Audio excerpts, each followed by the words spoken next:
then we can be right with God. Because God will, an humble and contrite heart, God will not refuse. That's what He wants. He wants us to come to Him in humility, saying, Lord, I have sinned, like the prodigal son came to his father.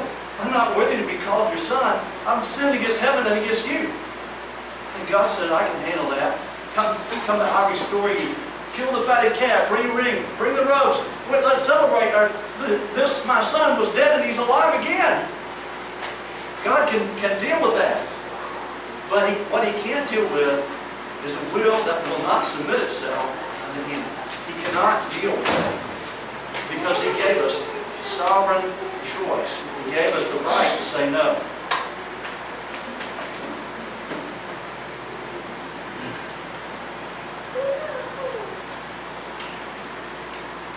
Poor in spirit is to have an humble opinion of ourselves, to be sensible that we're sinners. Citizens of the kingdom of heaven are those who mourn.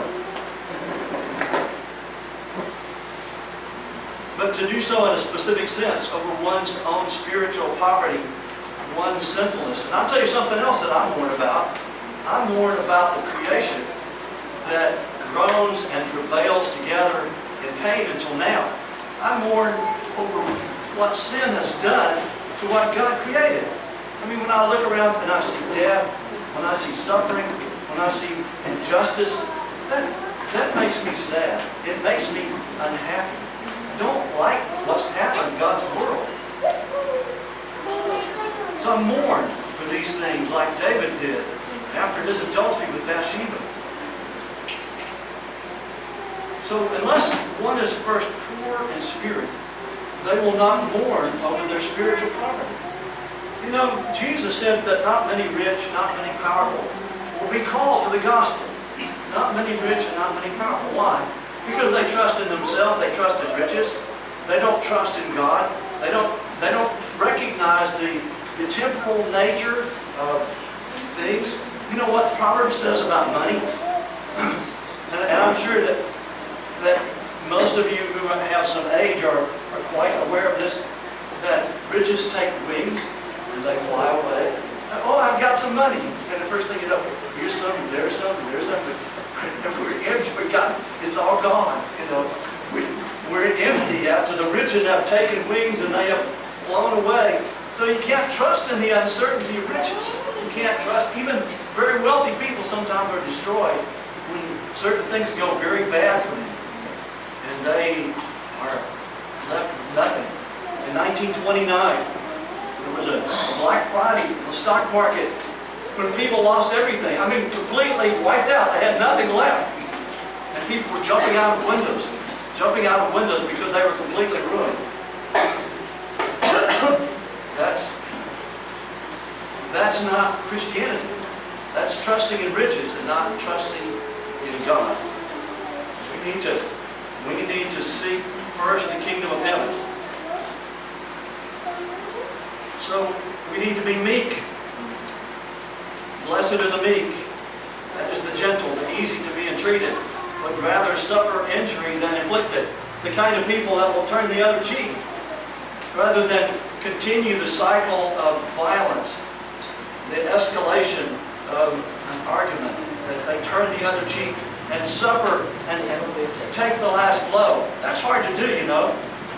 That's hard to do. To not start a fight when maybe you're justified. And the other person is angry with you, and so they hit you. And so you stop. Not to turn the other cheek. I'm not going to escalate this into a feud.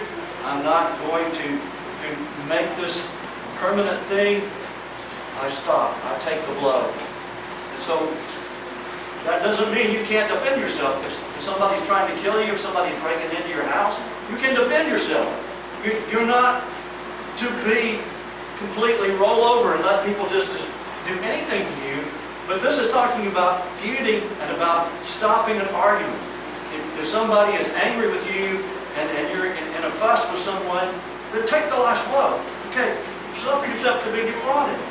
It's okay to not get justice in every circumstance. It's okay, Jesus said, to do that.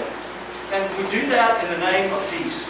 We do that in the name of getting along with our neighbor who suffered the wrong and just turn the other cheek and go on about your business. That life is too short to be feuding and fighting with somebody because you're too proud to turn the other cheek.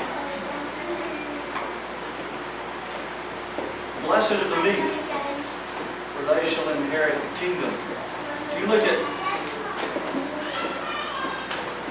Moses. Moses was a very even-tempered man. It was very hard for him to get riled up. In fact, the only time we see Moses getting upset was the time that he sinned against God.